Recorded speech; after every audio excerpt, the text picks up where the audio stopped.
Akka mul'atan hordoftoota keenya kun sagantaa BBC Afaan Oromooti daqiiqota 15 ta'aniif waliin turtii taasifna. Gidduu kana godina Shawaa Bahaatti qaama hidhateen namootni 3 ajjeefamuu fi saawwan horsiisee bulaa saamamuu ilaalchee poolisii godinichaa. Walitti bu'iinsa duratti uumamaa ture keessatti dubartii namni ajjeesu, jaarsa namni ajjeesu, daa'ima namni ajjeesu kan yeroo ammaa kan jaarsi du'aa jira, daa'imni du'aa jirti. Abbaan gadaa Duraanii Bayyanaa Sanbatu irreecha irratti osoo hin hirmaatiin hafan maaliif jennee gaafanneerra. Uummata kana akkamitti akka walitti dachaase anaaf rabbi beeke. Amma immoo galata sadhamneeti duula badaa nurratti gaggeeffame. Baalee aanaa raayituutti kan nadhii gammadaati jedhamee lafeen qotamee bahee qoratamee deebi'eera. Bu'aan isaa maal ta'e iyyaafanneerra. Oduu addunyaan itti oolteef raafoolii dhugaa isaarratti dhageenya qopheessaa sagantichaa Biraanuu Gammachuu waliin ta'uun kan isiniif dhiyeessu Anzaalaalam Taaddasaati. Jalqaba irratti godina Shawaa Bahaa aanaa Booset keessatti naannoo daangaa Amaaraatti qaamni hidhate uummata horsiisee bulaa irratti dhukaasa banuun lubbuu namaa 3 galaafachuu itti gaafataman qajeelcha poolisii godinichaa Koomaandar Shifarraa Guutuu Magarsaa BBC'tti himan. Jiraattota dubbisne keessaas tokko gaafa dilbataa darbe qaamni hidhate dhufee haleellaa banuun akka namoota ajjeese himee ammallee yaaddoo keessa jirraa jedhe. Naannoo Amaaratirraa humni hidhate wayii dhufe yeroo duraatiif nama tokko ajjeesee loon oofatee deeme Tambootirraa qe'eedha waan ta'eef namni yoo manaa bahutti nama jirutti birbasitti qabee kara booda nama 4 waraanee nama 3 ajjeese. Meeshaa waraatiin rukuta qabumaan meeshaa gurguddaa qabu galgalliin ga'ee galgalaaf nurraa deebi'ee ta'uu galee halkantu nurraa galche. Uummanni keenyaan birmateef akka isaanii humna qabaatee deebisuu hin dandeenye. Itti gaafataman qajeelcha poolisii godina Shawaa Bahaa Koomaandar Shifarraa Guutuu naannicha rakkoon nageenyaa yeroo dheeraa ture jedhanii humni ittisaa hanga naannoleen rakkinicha furanitti gidduu galuun akka tasgabbeessaniif ramadamanii ture jedhan. Haa ta'u malee isaan bakkichatti yeroo hundumaa argamuu dhabuu isaaniirraa kan ka'e lubbuun namaas badaa jira jedhan. Rakkoo uumames akkasiin ibsu. Rakkoo kanaan lubbuun namoota hedduu badee jira. Qaamni namaa sirratee jira. Qabeenyi hedduun saamamee uummanni naannoo sana jiraatu keessatti Oromoon naannoo sana jiraatu Oromoo tifkatee buluudha. Qabeenyi isaa guyyaa guyyaadhaan fudhatama. Horiin fudhatama, re'een fudhatama, gaalli fudhatama. Lubbuun du'uu qofa otoo hin taane qaama hir'achuu qofa otoo hin taane diinagdeedhaanis uummanni naannoo sanaa kan du'aa jiru ta'uu isaati. Duratti walitti bu'iinsi naannoo kanatti uumamaa jiru walitti bu'iinsa margaa, bishaan, darbee lafa qonnaatii fi lafa dheedumsaa irratti namni walitti bu'ee. Ganama yoo kan wal ajjeesu ta'e galgala kan immoo reeffa fudhatee kan waliin awwaalaa turedha. Kan yeroo ammaa kun keessattuu waggaa tokkoo fi waggaa tokkoof asitti kan raawwatamaa jiru walitti bu'iinsa margaa bishaanii bira darbee walitti bu'iinsa hundee siyaasaa qabudha. Kanaaf kanarraa ka'ee namni hedduu kan itti miidhamaa jiruu fi yeroo itti qe'eesaarraa illee itti baqachaa ture keessatti bara 2011 turee jira. Walitti bu'iinsa duratti uumamaa ture keessatti dubartii namni ajjeesu, jaarsa namni ajjeesu, daa'ima namni ajjeesu kan yeroo ammaa kan jaarsi du'aa jira, daa'imni du'aa jirti. Dubartiin immoo keessattuu akkuma aadaa Oromoottis haa ta'u akkuma aadaa biyya keenyattuu dubartiin hin ajjeefamtu kun raawwatamaa jira. Walitti bu'iinsi kun uummata tikfatee bulaa Oromoo Karrayyuu fi qaama kam gidduuttidha kan gaggeeffamaa jiru. Kana jechuu baannus uummanni kan keenya miidhamaa jira. Dhimma kana xiinxala guddaa barbaachisa, ijaan arguudha barbaachisa. Akkaataa uummata irraa odeeffannoo fudhatamutti qaama biraati kan hin arguchaa jiru malee nuti wal beekna dhimma uummanni jechaa jirutti jira.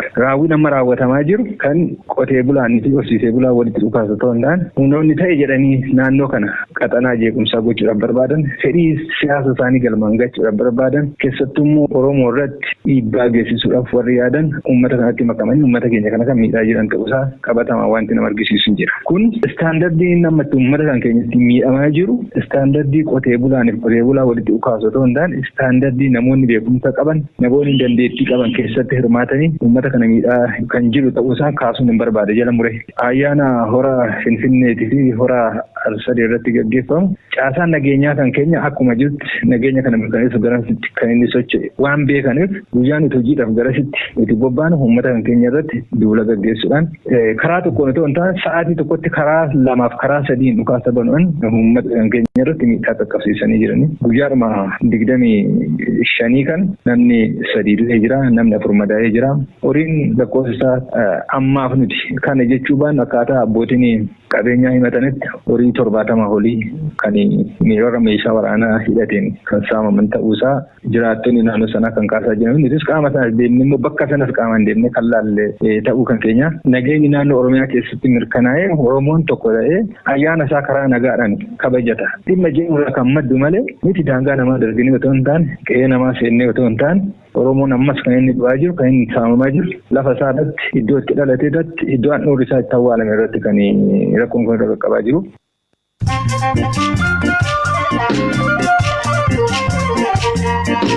Kun sagantaa raadiyoo BBC Afaan Oromooti. Dhimma Nadhii Gammadaatti oduu booda walitti deebina. Oduu gaggabaabsiteef Raafolee Dhugaasaa nutti himti. Feesbuukiin Itoophiyaa fi Somaaliyaa dabalatee biyyoota Afrikaa 10 keessatti sagantaa ragaalee sobaa hir'isuu danda'u eegaleera.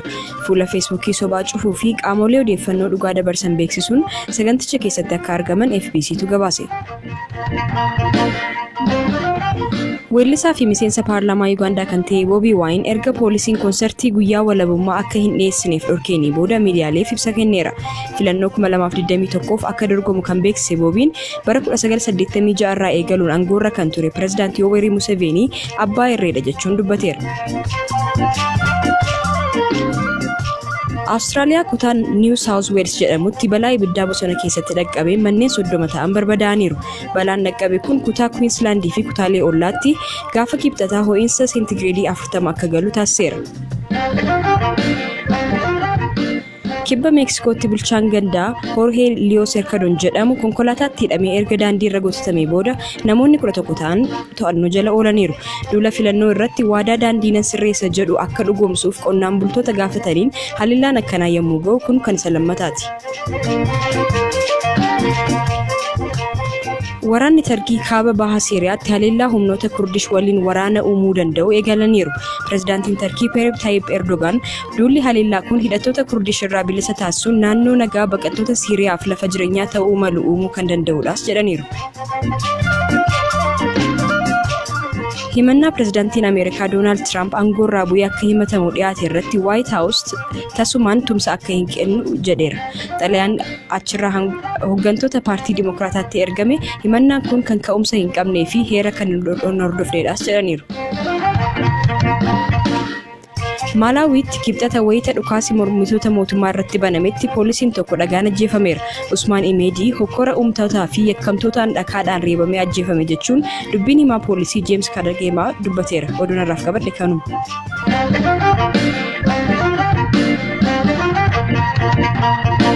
Abbaan Gadaa Tuulamaa Duraanii Bayyanaa Sanbatu irreecha baranaa kan hora Finfinnee fi hora Harsadeetti gaggeeffame irratti mul'anne namoota yeroo hedduu bakka akkasiitti fuula duratti argaa turan irrattis gaaffii uumuun oolle sababa isaas gaafanneerra.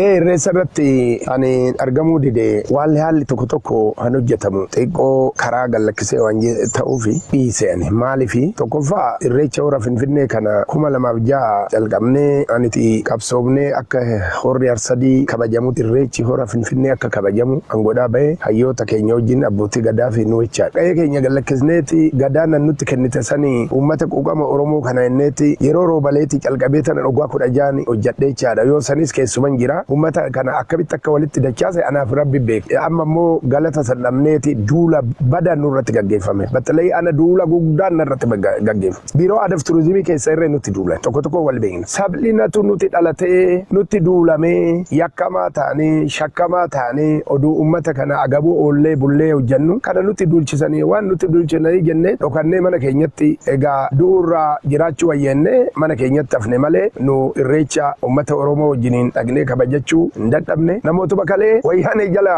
galee ijoollee teenya xaraqsiisaa yookaan aleelchisaa baheet har'a abbaa qabsuu ta'e tokko tokko wal beekna nu sirni gadaatuun karamitti deemtee hin jedhu santu baay'ee nu yaaddechinu. Kanaan dura mufiin abbootii gadaa Tuulamaa gidduutti dhalatee ture araaraan xumurameera. Haa ta'u malee araarri kun garaa akka isaan hin geenye dubbatu abbaan gadaa Duraanii Bayyanaa Sanbatu. Araarri nu irreecha dabrenneetuma kabajamoo Shimallisis galgala na yaamee dhiisennaan haa ta'u malee dhugaan kiyyas hin mul'anne maali kabaja isaaniitiif anani dhiisennaan dhiiseen. Namni tokko yookaan balleecha dheettee yoo sitti murte yookaan abbaa balleecha sanii ta'uu itti murte garaa si fayya. Yaa ta'u irreecha kana oollee ofumaafuu hin jeeqnu nu hayyoota hin beekne innee isheedhee too harka fuudhe malee keessi keenya madaadha argite dhugaadhanii mootan araarame rabbi natti ilaala nan dararame ulfina dhadhoowwanii na arrabsan bakka deemutti na arrabsanii inni shaneedha jedhanii ani shanees moti gadaan shaniin qaba malee ani shanee an jedhan hin beeku. Fuuldura yoo rabbeedhe nu waa'ee gadaa kana kollejjii gadaa banuufan ijaarsisaa jiraanii amma waa'ee gada ijoolleen teenyatuun waa'ee gadaa barata. Hoggansa ABO keessaa tokko kan ture Nadhii Gammadaa erga achi buuteen isaa dhabamee waggootni hedduun darbaniiru. Umurii waggaa 23 qabsootti akka makamedha. Obboleessi isaanii hangafa kan isaan himan yeroo sanas barnoota faarmaasii kiiloo 4tti barataa akka turanidha. Obbo Amaan Usmaan Roobaa kan himan yeroo bara 1985 ji'a Amajjii keessaa achi buuteen isaanii dhabamu immoo umuriin isaanii waggaa 38 ture jedhan. Nadhiin ajjeefamee godina Baalee Aanaa Raayituutti awwaalameera jechuun lafeen qotamee bahee qorannoo DNA'tiif Londanitti ergames xumurameera. Bu'aa qorannichaa obboleessi isaanii obboleessa Nadhii akkas jedhaniiti kan BBC'tti himan. Sampiliin warra jiruu irraa fuudhamee lafee san irraa fuudhamee kaan maal waan akkasii kana irraa fuudhanii ergamee ture. London deemee achitti qoratamee magaalaa guddaatti ga'ee akkuma 50 turanii akkasuma uummataati. Akkasitti hojjetamee dhufee garuu wal faalleessee walitti hin galle. Kan nama jiruuti. Namicha beekamaadha. Namichi biyyi hin beeka. Warra achillee hin beeka. Gaafa duraatu itti himamee waan walitti hin galle. Qabiyyeen alaalamu jedhanii nuti wanti tokko suspektii ta'ee waan bakka itti shakkamu har'a jiru jedhanii maal godhu warri beeku kijiba jedha warri arbaa guutuu warri harargee warri inni qaban biratti nama isaanii ajjeesanii biraa fe'an manni hin beeka illee quraanni bira geenye hin beeka eenyu akka qabsiisee hin beeka. Kan kulli yoo beeku beektanii kijibdanii jedha. Warra akkana jedhu kana immooti maal godhu jedhee nama gaddisiisan. Deebi'ee yeroo dhufu kana miira akkamiitu isinitti dhaga'ame maatiin hin jeeqamne isa miti yeroo jedhame. Deemnee ilaalaman jechuu baatanii lafeen koo keessaatti gadhan awwaalachuu hin jennu fudhachuu hin jennu silaale. Abbaan fuudhi gara fedhiinaa deemu. Kun dhugaa isaa balleessuu bar kana fuudhannee jennee awwaalachuu jechuun of somnamoo uummata somnamoo akkasan ta'in hin beeku. Tuunii daadhiitti namni kunii jedhan. Uummanni immoo qabrira dhaabannee yoo gaafannu namoonni immoo kanan barbaanne waan isaan barbaadan hin beeku. Maa gaafattanaan jedhan. Akka kanan gaafanne maa dhufeen. Waan kana hojjetameef isa kan hidhee agarra. Bara 85 akka Habashaatitti. Qabanii helikopteraan Finfinnee galuu jirra immoo harka Tiqqeellee fi seenuu kan beeku. Kun kijibaan hin jedhan. Jaraan kijiba. Kijiba yoo ta'e waan gootan godhaa kaanii ofii. Sinsu oguu dandeenye dhugaalee jennee waan nuti kanu. Maaltu kakaase jedhanii akka. Maalitti isaan ga'e yoo gara tokkoon kun maaliin jennee nama gaafanne biizinesaa jedhan. Durgaan immoo maallaqa naa kennaan hundee nu gaafate kana wannoo godhaa ture walitti qabaa ture. Akkasii yoo ajjeesanillee maqaa isaa maqaa dhaabbaa ofii mataa ture maqaa baaraanjee mataa ture maal akkana walitti qabee waan kijiba fa'aa waan fakkaan oofaa ture. Emotionally akkanumaan kan namootuma akkanumaan tirtiruutu jira. Reeffi achi bahee sun eessatti awwaalame? Deebi'ee achumatti awwaalame moo lafeen achi bahee? Achumatti deebisan warri mucaasanii achi deebisan awwaalame. Eenyutu awwaale? Oromotaan warra mucaan tokko warri beekaman achitti maali warri achi jira hin beekan. Kan isaanii ta'u qorannoo ammaa keessatti ilaalamee ture? Ilaalamees. Lubbuun arguu dandeenya guyyaa tokko jettanii moo du'eera jettanii taa'aa turtan? Nadhii bichaanitti namni katabamee garuu achillee nama kumaatamatti lakkaa'amu. Galmeen qabu barbaadanii mana hidhaa kulli biyyattii sana keessa jiru keessa maqaan isaanii hin jiru galmeen qaban. Kompiitara keessa maqaan isaanii hin jiru wanti tokko hin jiru.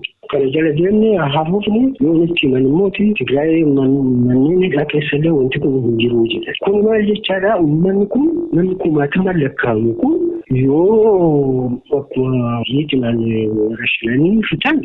Yoo fituu baatan guyyaan isaa ga'ee azalaa hin du'a. Kan ga'ee fi bakka tokko martiin kuma jennee yaadu. Nadhii bichaa miti. Nama dhabame kana keessa rabbime uumamaan nama hagaallee ta'u galchee wanti tun odoo baate. Yoo tulli dhimma taafte. Jira naan isin hojiin nyaadhaa, ani isin hojiin jiraadhaa, ani isin duran taphatu odoo jiru akka warqii jalaa faniitiin Awurooppaa Ameerikaa kaanii qallabanii beeku. Kaanuma deeji. Kana duuduun uummataaf.